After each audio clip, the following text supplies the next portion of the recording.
The show is Outside the Book, coming to you from the Southern Kentucky Festival of Books, our annual installment where we take you behind the covers of that book and actually into the mind of the writers and illustrators. We're joined by Jarrett Krosoczka. Yes, very nicely done, Barbara. Right, who is well known for his Lunch Lady series. You're an illustrator, you have that kind of background, but then you've taken it one step further and incorporated it into this Lunch Lady series, which is extremely popular. Thank you. How does one decide? Was there a lunch lady in your past that you thought, I'm going to write about her? Well, what happened was, it was way back in the fall of 2001. And my first picture book had just been published. So I returned to my old elementary school in Worcester, Massachusetts to talk to the kids there about writing and illustrating. And when I was there and I was setting up in the cafetorium, you know, half cafeteria, half auditorium, and it was so long ago I literally had my slide carousel that I had to screw into like the old-fashioned slide projector, and the slides would drop in. And while I was setting up for the presentation, and I looked across the room and I saw a lady from my past, which was my old lunch lady from when I was a child, and she was still working there. Jeannie Corriglia. So I approached Jeannie and I said, you know, hi Jeannie, how are you? And now in retrospect, I realize that's one of the cruelest things you can do to an old teacher or staff member from your old elementary school is to not offer your name as well right afterwards. Because then she actually mistook me for my uncle, who's 20 years my senior. Ooh. And it who was more trouble, I'm sure. I'm sure that's why she remembered him. But it was amazing though that she did recognize me, and she could pull out this name of a student she had 30 years before that. But she started telling me about her grandkids. And it had never dawned on me that, yeah, right, she leaves the school and has a life that I'm not aware of. So I started thinking about, okay, what would lunch ladies be hiding? What would their secret be? You know, and I began to dream up a story about a lunch lady who fought crime. And so that's where it came from. There you go, and apparently it resonates with the readers. And so, do you have to get inside the mind of a younger reader to? Oh yeah, you know, when I got to writing the graphic novels, you know, got really into the heavy lifting of writing the books. I actually reread the comics that I wrote as a 5th grader, and I try to replicate the sort of the language I used then, you know, so that the books, the language is very direct. I'm not afraid to have the characters state the obvious, you know, and so because it's written with my 5th grade self in mind, you know, the 4th, 5th graders of the world today are connecting with it. I love that. What's ahead for you? More lunch ladies? I have a 10th lunch lady book, and for a good while that'll probably be the last one.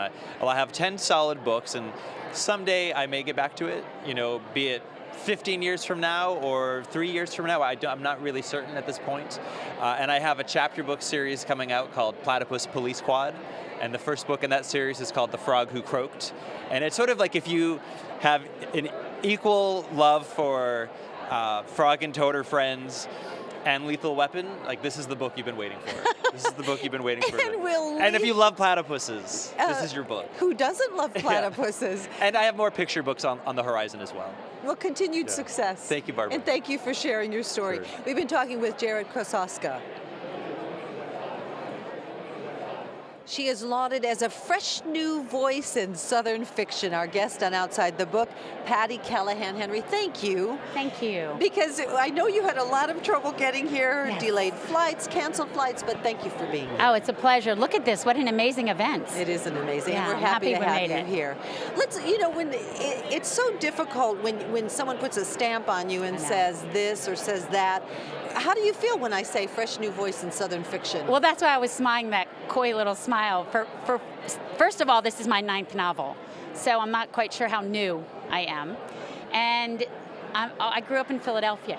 It makes it even better. Right? So I always kind of go, yeah. But I've been South since I was 12, and all 9 of my novels take place in the South and are very Southern. So. Well, and what does that mean, actually? You know, what's the distinction? Just the sense of place or the culture? You know, I think it's a little bit of both. And we talk about this a lot, like how we get pegged into a Southern kind of niche. And all of my books, the setting is Southern. They take place in, you know, North Carolina, South Carolina, Alabama, Georgia. All of them are coastal. And all of them have everything to do with family. And I think that I've incorporated that Southern culture of family and secrets and melancholy that I wish I'd grown up with and didn't. So I'm almost living the Southern life I didn't get till I was older and incorporated them. That's what I think pegs it That's that beautiful. So kind of vicariously enjoying this, because Yeah. I too am a Northerner living in the South and Yeah. have always, it's beautiful Yeah. and rich and very rich. And very full of that storytelling, old family, this is what we're made of. And I didn't have that, and I think there's something very special about that I get to live in my own stories. And it connects with the readers. I hope so. It And seems not to. just Southern readers. No, you're right. So You're maybe right. there are those out there feeling that kindred way Spirit with you. it. And there's Yes. something too about the coastal areas. People love to hear about the Low Country or the Gulf Coast that they don't get to see. You know, that isn't part of their natural world. And when you describe it, they feel part of the story. I always say the setting is a character anyway, so I feel like it's part of the story. Part of the story. What's Yeah. ahead for you? I'm on book tour right now. My new book came out last week, and I'm traveling, you know, with And Then I Found You for the next few weeks.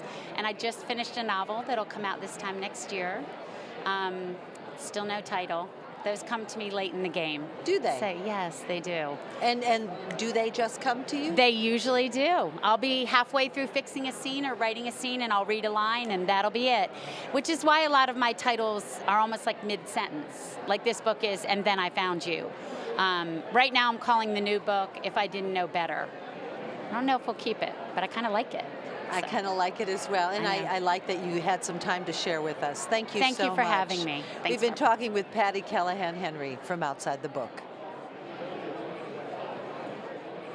And through the magic of television, we're now going to take you to the place called Foo. Actually, we're going to learn about its writer, Obert Skye. Born a number of years ago in a town just about the size as the town you're living in, Obert Skye, an ordinary fellow with an extraordinary story to tell. And that story is Levin Thumps and the Gateway to Foo, among others. Thank you for being here. Oh my goodness, thanks for letting me come. This is fantastic. Well, you know, your books are so much fun, and you talk about this place called Foo. Yes. Was it one of those places that you opened the door and found?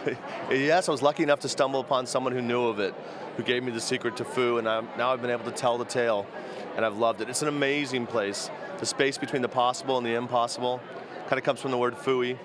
Foo, it's a fantastic realm where it's filled with all kinds of things. No dragons or trolls, but like sycophants and dharms and new creatures and a lot of humor. Yeah. How fun was that to be Yeah. able to sit and create these characters, or did they come to you?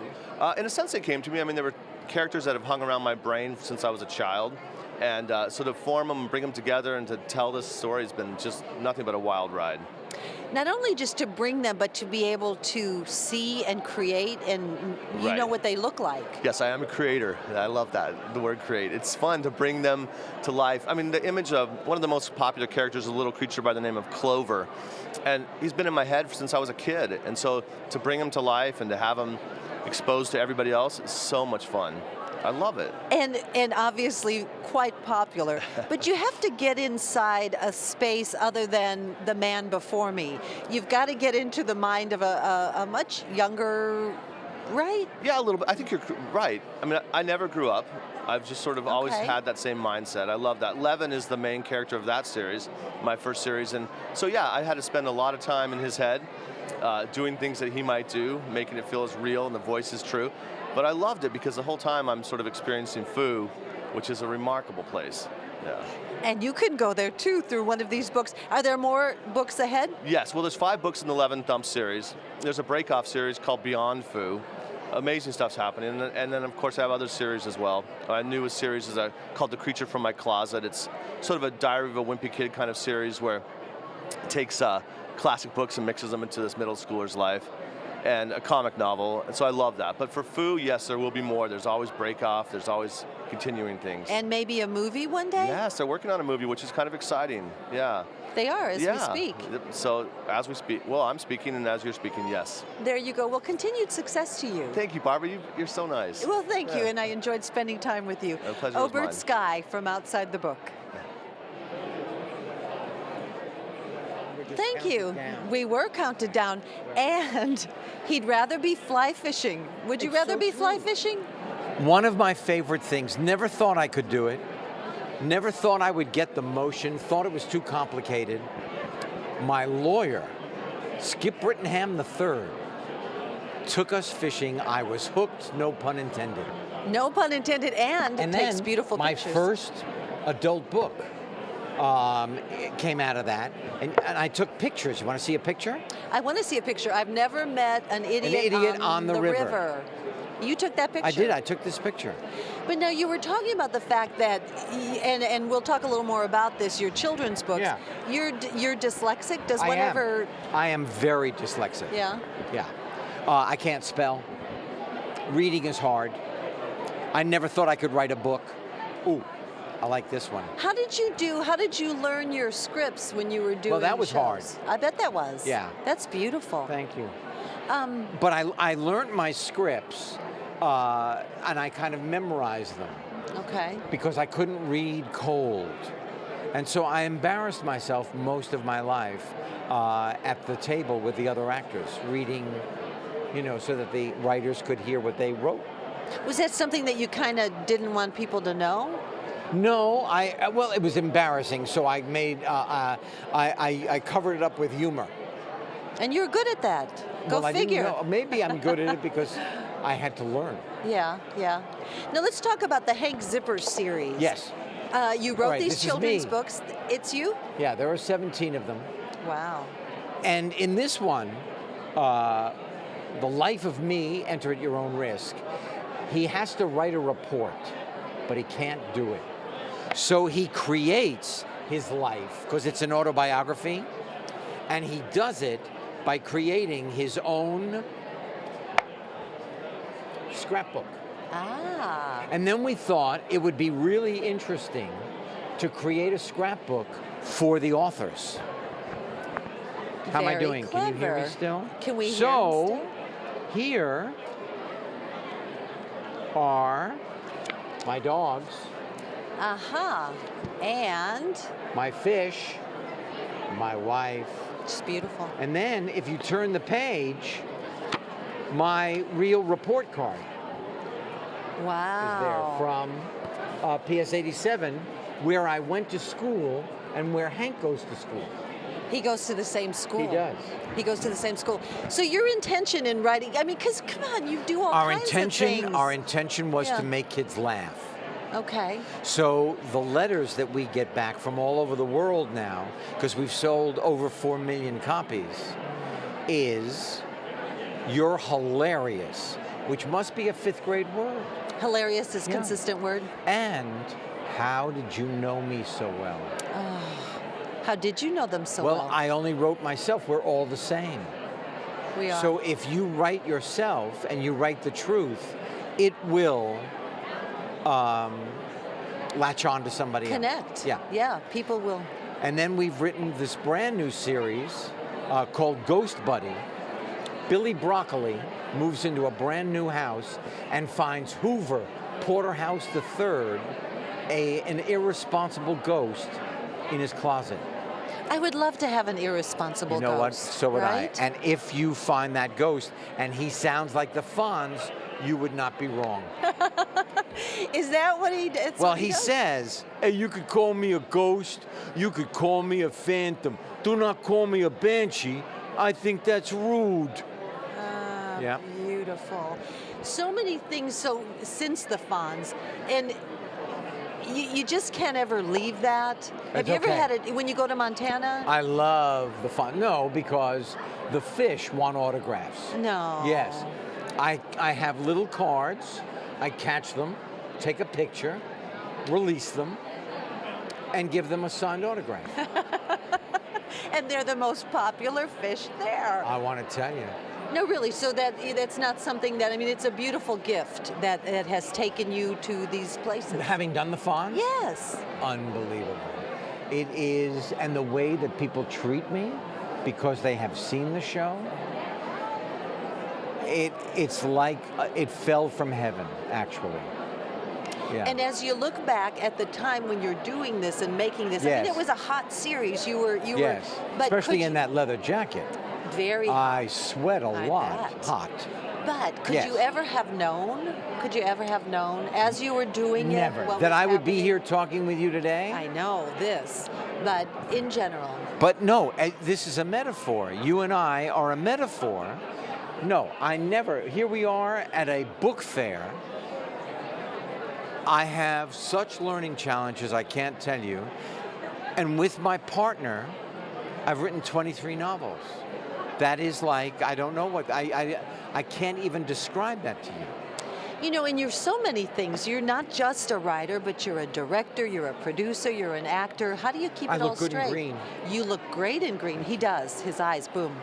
How do you keep it all? I mean, is it just at the moment you decide, I'm going to work on this, and then you got to focus? Or Well, it takes us about 2.5 months to write it, the book. Okay. From soup to nuts. And that's in between when now pretty soon I'm going to start Royal Pains.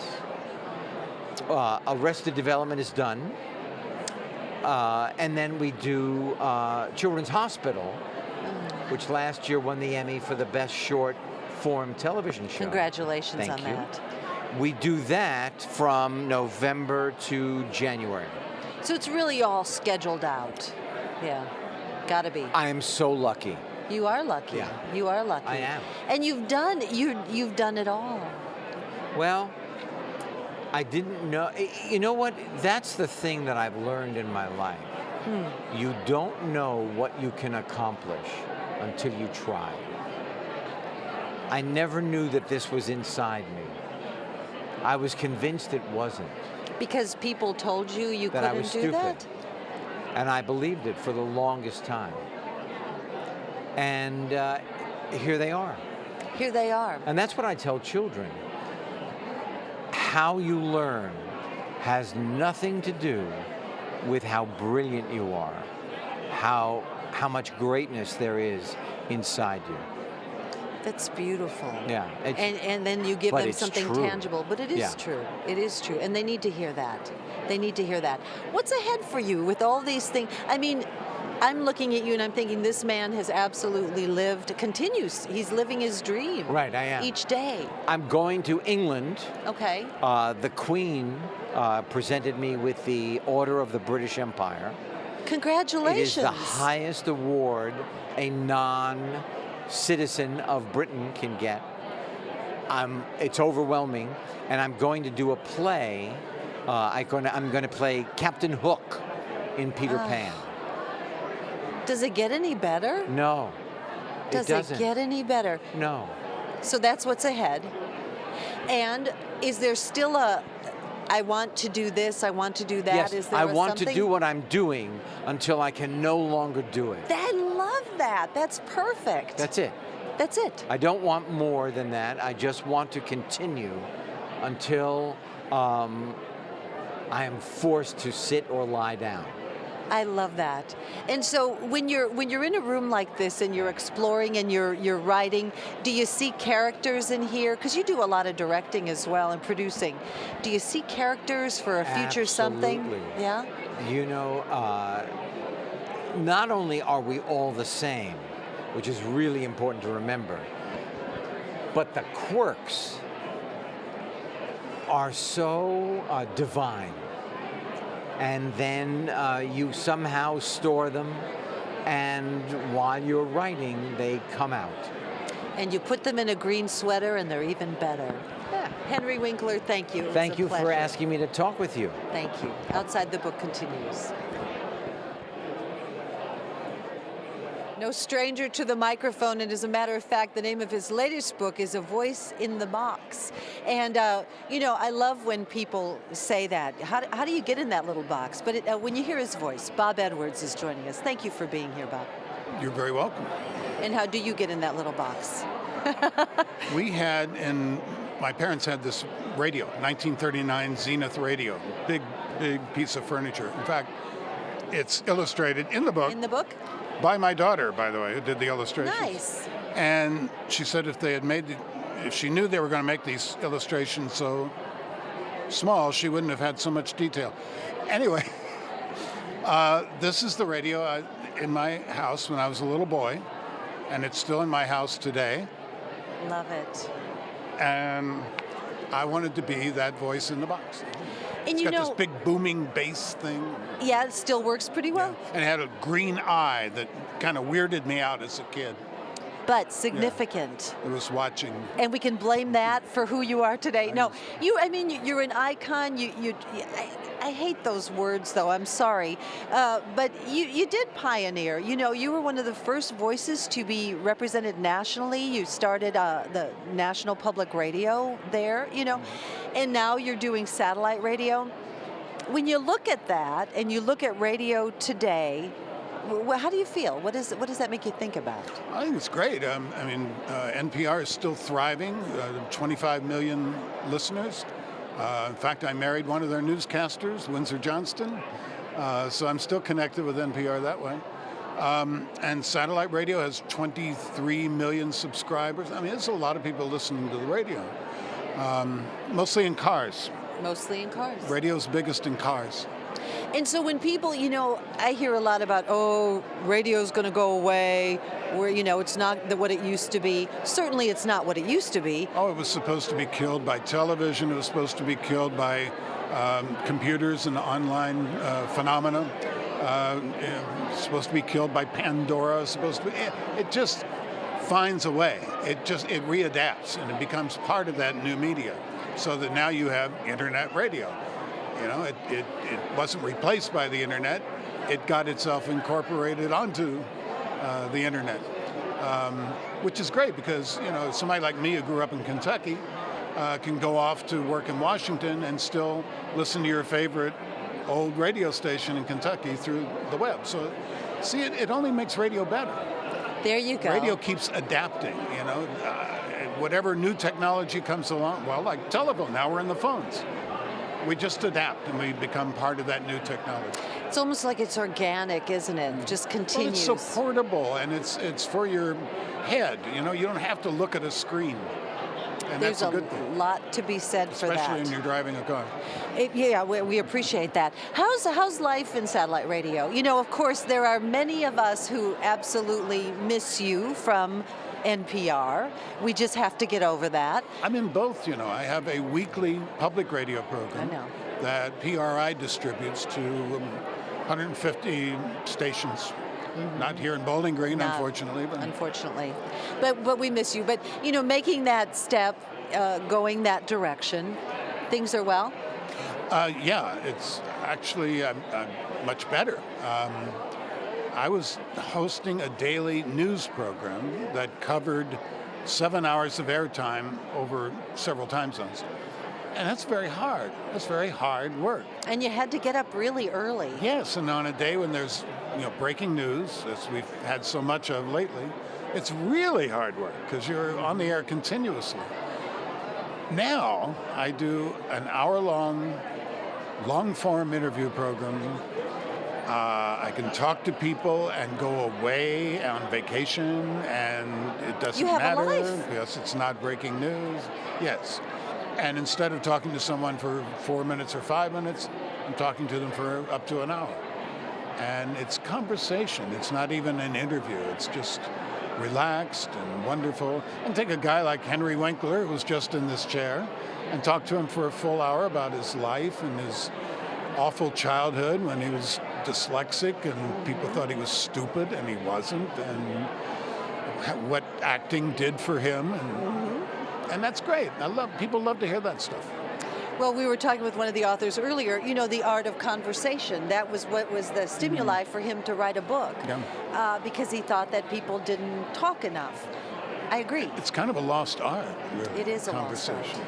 And people, we have such short attention spans, and television just likes to punctuate everything with people shouting at each other and talking over each other, that now the idea of two people exchanging ideas, to the industry, it sounds like something very boring, and they don't want to put it on the radio. But there's an audience for it. And the art of listening. Some people still Beautiful. appreciate that. Yes, they do. I do, and I appreciate you. Now, the new book, you decided to write a memoir. Oh my goodness, when you hear that, Bob Edward, you hear your name, and they say he's written a memoir. What's that like? Well, I thought, I was 60-something years old. It was time. There's a dead guy in there. There's bugging. I was wiretapped once. There's all Got kinds all the of good stuff. And then, I wrapped it up, and now I got to write a new one. I got married. I had a heart attack. All kinds of wonderful things have happened to me. So maybe You look great. You look good. Thank you. Yeah, sorry to hear about the heart attack, but I never felt it. really? Maybe I'll have another one day. I mean, I guess I shouldn't recommend that. Well, no, but sometimes it's that's the old I wake-up thought they were call. awful. No, I never felt it. And many of us watching this program and who listen regularly to National Public Radio miss the days of your conversations with Red Barber. When you I talk do about too. true conversation, that will never be again. That was so special. He taught me so much about radio and about spontaneity and about just speaking off the cuff. That was really helpful when there was breaking news and no script. Right. But yeah, I learned a lot from Red Barber. And you wrote a book about Yeah. those yeah. conversations. And yes, that will never come again, but how beautiful that you had that. Yeah, I didn't think it would go as long as it did, but he gave us 12 years on the air, and it was magnificent. He was Beautiful. long retired, and our audience is not big on sports, but it didn't matter. They just wanted to hear his voice. You weren't talking about sports. You No, were he was talking about his cat. You were talking about life, and Yeah. people appreciate that. What's ahead for you? More of the same. I love what I'm doing and expect to do it for many more years. And new adventures, new travels, and share them with the radio audience. Thank you, and we'll look forward to that. Thank you for sharing your time. Oh, you're very welcome. We've been talking with the iconic Bob Edwards. That's going to wrap it up for Outside the Book from the Southern Kentucky Festival of Books. I'm Barbara Deep. Thanks for joining us.